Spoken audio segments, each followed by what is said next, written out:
Hebu nikuulize swali moja rahisi lakini la kuogopesha. Kama leo mshahara wako ungeacha kuingia, ungekuwa na amani au ungepanic? Watu wengi hudhani hawana pesa za kuokoa. Ukweli ni huu: hawana tabia ya kuokoa. Tatizo si kiasi unachopata, tatizo ni kile kinachobaki. Na mara nyingi kile kinachobaki huwa ni sifuri. Leo tunafungua moja ya sura muhimu zaidi za The Psychology of Money. Sio kuhusu kuwa tajiri kesho, bali kutokuwa mtumwa wa kesho. Hii ni Sauti ya Kurasa. Karibu.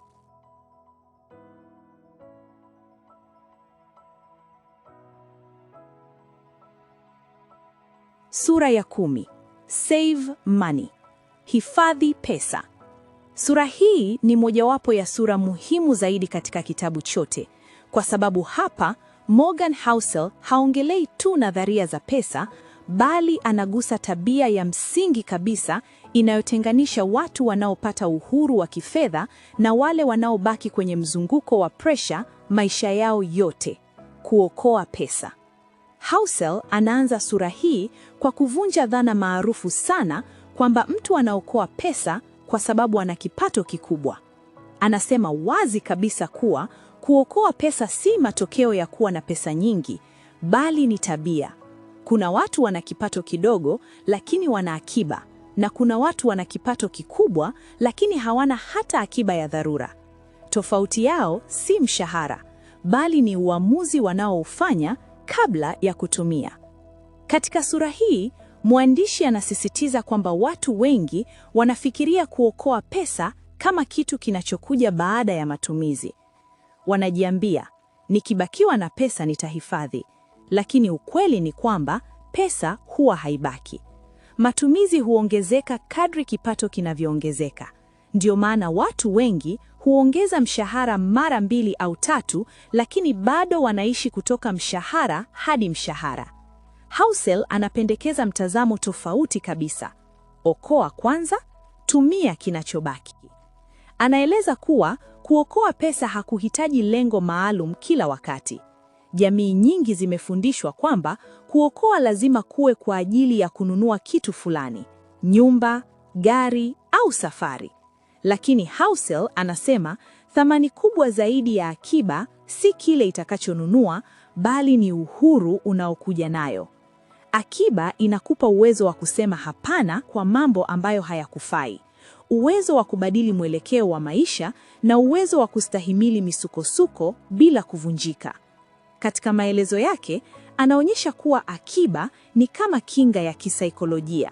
Inapunguza hofu, inatuliza mawazo, na inakuwezesha kufanya maamuzi bora zaidi. Mtu asiye na akiba hufanya maamuzi kwa pressure. Anakubali kazi asiyoipenda, anaingia mikopo mibaya, na anakubali masharti mabaya kwa sababu hana chaguo. Lakini mtu mwenye akiba ana nafasi ya kupumua, ana muda wa kufikiria, ana nguvu ya kusubiri. Housel pia anagusa swala la matarajio ya maisha. Anasema moja ya sababu kuu watu wanashindwa kuokoa ni kwa sababu matarajio yao hukua sambamba na kipato. Wanapopata zaidi, wanaona ni lazima waishi zaidi. Lakini hakuna sheria ya asili inayosema lazima utumie kila pesa unayopata. Kinyume chake, uwezo wa kuishi chini ya uwezo wako ndio siri ya muda mrefu wa uhuru wa kifedha. Anasisitiza kuwa kuokoa pesa si adhabu wala kujinyima furaha, bali ni kubadilishana kati ya furaha ya sasa na uhuru wa baadaye. Unapoamua kutotumia pesa leo, hununui huzuni, unanunua chaguo la kesho. Unajinunulia muda, amani, na nafasi ya kufanya unachotaka badala ya unacholazimika. Katika sura hii, Housel anapinga pia wazo kwamba lazima uelewe sana uwekezaji ili kuwa salama kifedha. Anasema hata kama hujui sana masoko ya fedha, tabia ya kuokoa mara kwa mara inaweza kukulinda kuliko mikakati mingi ya hatari. Kuokoa kunapunguza hatari ya kufanya maamuzi ya haraka na mabaya, hasa nyakati za shida. Mwisho wa sura ya 10, ujumbe wake ni mrahisi lakini mzito sana. Kuokoa pesa ni kujilipa wewe wa baadaye. Si lazima uanze na kiasi kikubwa. Kiasi kidogo kinachofanyika kwa muda mrefu kina nguvu kubwa kuliko maamuzi makubwa yasiyo na nidhamu. Watu wengi hawashindwi kifedha si kwa sababu hawakupata pesa, bali kwa sababu walishindwa kuzilinda walizopata. Kwa uzito mkubwa, sura ya 10 inatufundisha kwamba kuokoa pesa si dalili ya uoga au choyo, bali ni ishara ya hekima na heshima binafsi. Ni kitendo cha kujali maisha yako ya baadaye kuliko sifa za leo. Na mara nyingi, wale wanaoweza kuokoa kwa kimya kimya ndio wanaokuja kushinda kwa muda mrefu. Kama ujumbe huu umekugusa, basi huu sio mwisho, ni mwanzo. Kwa sababu hapa, hatukufundishi kutumia zaidi, hatukufundishi kuonekana tajiri, tunafundisha kuishi bila hofu ya pesa. Ebu bonyeza subscribe sasa hivi.